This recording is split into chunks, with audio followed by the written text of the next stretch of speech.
Bonjour à tous et à toutes, ici Denoz. Code Geass est sûrement l'un des meilleurs animés que je n'ai jamais vu. Un animé mixant conflits politiques, robots armés jusqu'aux dents et un scénario énorme et plein de retournements de situation, dû notamment au coup de maître de Lelouch. L'animé se termine par une fin mémorable et brillante. L'animé a su maintenir sa qualité jusqu'à la fin et a même fait mieux que ça en nous offrant un dénouement qui dépasse toutes les attentes.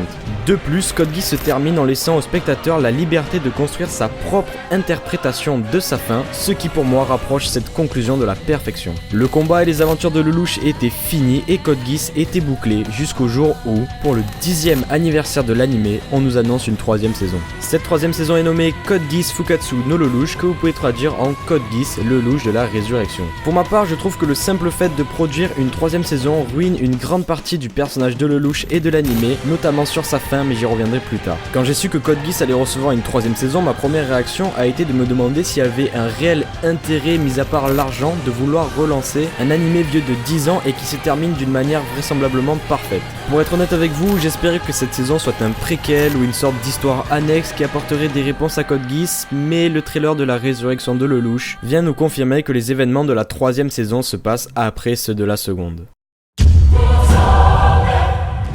Le trailer de l'animé est très intéressant puisqu'il vient répondre à certaines questions essentielles que l'on peut se poser vis-à-vis de cette saison. Au début de celui-ci, on peut apercevoir le masque de Zero et si vous portez un petit peu d'attention aux détails, vous verrez que ce dernier est cassé et abîmé. On peut donc supposer que ce dernier était en mer et qu'il s'est échoué sur la plage, ce qui a certainement pour symbolique un retour ou une résurrection de Zero après sa disparition. On a ensuite plusieurs plans qui nous confirment la présence de plusieurs personnages des saisons précédentes. On peut ainsi voir Kaguya qui semble recevoir une information importante de la part d'un de ses messagers. On aperçoit après plusieurs ex-chevaliers noirs et notamment Kalen. Ensuite vient un plan très intéressant où l'on voit Zero. Cependant, attention, rien ne nous permet de connaître l'identité de la personne qui porte le costume puisqu'on ne voit pas son visage dans le trailer. Sur cette séquence, ce n'est pas vraiment un personnage que l'on observe, mais un Nightmare semblable au Lancelot. La seule différence avec ce dernier, c'est qu'il ne porte pas les mêmes couleurs. Il porte des couleurs sombres au lieu d'être blanc, mais est-ce un Nightmare aux couleurs des chevaliers noirs ou simplement un changement de style sans réelle signification? On a également la présence de Orange et de Cornelia qui nous sont confirmés par 2 scènes du trailer. Et enfin, la dernière scène du trailer nous montre le visage de Lelouch étant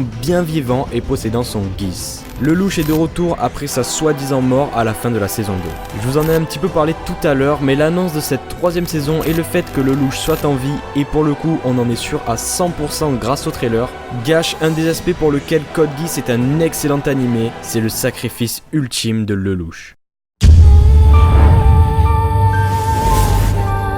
A la fin de la saison 2 de Code Geass, Lelouch meurt de la main de son meilleur ami Suzaku et sa mort permet au Japon de se libérer de l'Empire de Britannia et d'accéder enfin à son indépendance. Lelouch fut tué en tant qu'empereur tout-puissant et en tant que dictateur devant les yeux de tous, ce qui a mené à la libération du Japon et à la fin de Britannia. Évidemment, Lelouch ne s'est pas simplement fait assassiner. La fin de l'anime est complexe et tous les événements qui viennent clore ce dernier ont été planifiés par Lelouch. Il voulait par-dessus tout un monde libre pour sa sœur, il s'est donc fait passer pour un tyran et a demandé ensuite à Suzaku de le tuer devant une grande audience pour mettre fin à l'Empire de Britannia. Ce sacrifice ultime vient renforcer cette image de Lelouch qui agit en fin stratège et a toujours un coup d'avance. Lelouch est mort pour sa sœur, pour l'indépendance du Japon de manière dramatique et époustouflante. Cependant voilà, maintenant qu'on sait que Lelouch sera un personnage présent dans cette 3e saison, ça ruine totalement l'idée de ce sacrifice ultime et je trouve ça vraiment dommage car c'est l'une des raisons de pourquoi Code Geass est tant apprécié et l'une des raisons de pourquoi sa fin est si géniale. Bon, et je viens de vous le rabâcher 10 fois, mais on a bien vu que rien que le fait qu'une 3e saison soit annoncée était apparemment une mauvaise nouvelle pour Code Geass. Mais essayons de dépasser ce jugement. Après tout, ce ne serait pas étonnant, connaissant Lelouch, qu'il ait pu s'en sortir en élaborant une stratégie dont il a le secret. C'est dans son personnage de pouvoir tromper et manipuler les gens, et je pense qu'il aurait pu faire croire à sa mort d'une manière ou d'une autre. Si la raison pour laquelle Lelouch n'est pas mort est valable et satisfaisante, alors il y a un espoir que cette saison ne soit pas simplement un moyen facile de se faire de l'argent sur la hype des fans de Code Geass. Justement, laissez-moi vous présenter l'une des théories les plus cohérentes qui expliquerait que Lelouch ait survécu. Et cette théorie réside dans le titre de l'anime. Selon cette théorie, le louche aurait atteint un stade de puissance ultime. En effet, il posséderait à la fin de la saison 2 non seulement son Geass, mais aussi un code qui le rendrait immortel.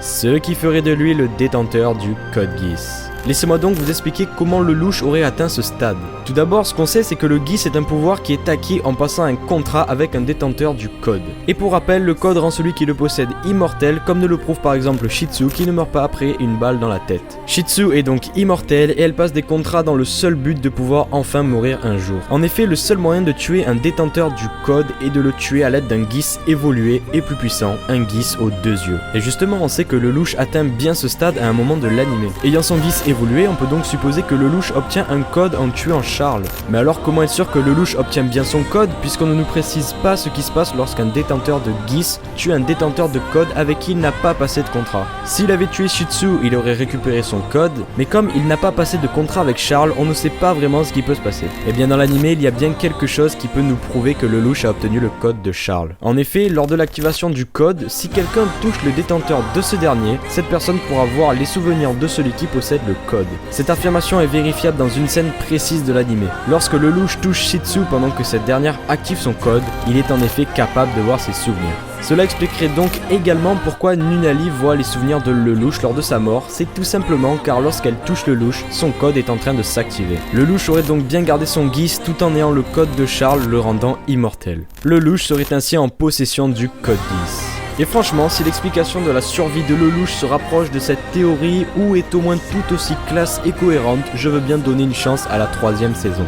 Et vous, qu'est-ce que vous pensez de cette 3e saison? Vous êtes curieux de voir ce qui va se passer ou au contraire vous préférez vous dire que Code Geass est bel et bien terminé? Dites-le moi dans les commentaires, je réponds vraiment à tout le monde, ou en tout cas je fais de mon mieux. N'oubliez pas de laisser un petit j'aime à cette vidéo, elle m'a pris vraiment beaucoup de temps. Et n'hésitez pas à rejoindre mon Discord, le lien est disponible dans la description. Sur ce, je vais vous laisser en vous souhaitant une bonne journée ou une bonne soirée, c'était Denoz, allez bye bye.